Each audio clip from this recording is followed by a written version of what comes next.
You only need to look at a map of Puget Sound to realize why boats are such a big deal around here.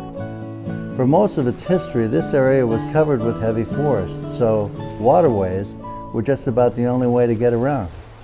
When European settlers began arriving, one of the first sounds they would have heard was the thunk, thunk, thunk of adzes in the hands of Native Americans carving canoes from solid logs. A lot of settlers who came to Seattle, and especially Ballard, were boat builders and fishermen from the Nordic countries of Europe. Even before the locks and the ship canal were built, Salmon Bay was ringed with boatyards and shipyards, including the Ballard Marine Railway Company.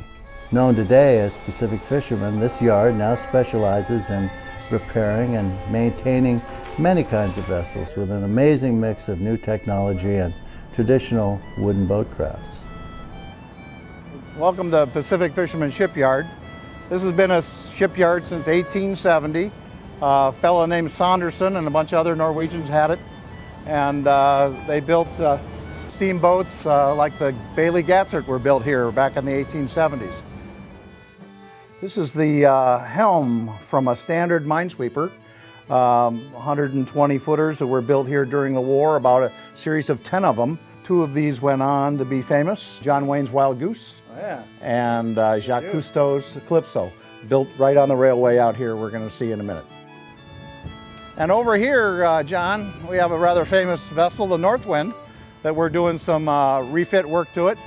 The Northwind was built in 1930 in Wisconsin area and went over during the war, and Winston Churchill took it over for MI-9 service. So we got John Wayne, Winston Churchill, and Jacques Cousteau. All in one shipyard. So in 1946, after the war, this was still the Ballard Marine Railway.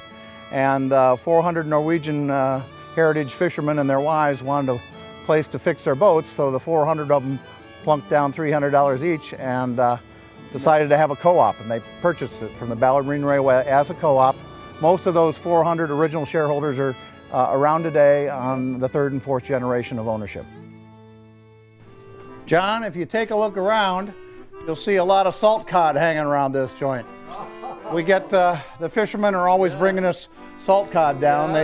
They salt them in the lazarette and they give them to us, and we just put that in a pail of water, soak the salt out of it, and we have a nice afternoon snack. There you go. Okay, where we're going now, John, is this is the sacred territory. Is this the Oakham Loft here? That's right, yeah. So this is where the corkers, the corkers are the shipwrights, and the corkers are famous for having their little mallet, and they have corking irons. Yeah. And this is this sound. Oh, baby. That's the famous sound that you hear whenever anybody's making a wooden boat watertight. That's oakum, often called hemp. It's the male version of marijuana that is made and used for hundreds and hundreds of years for making ships watertight. Right. This is our ship chandlery store. We have every nut and bolt known to man here.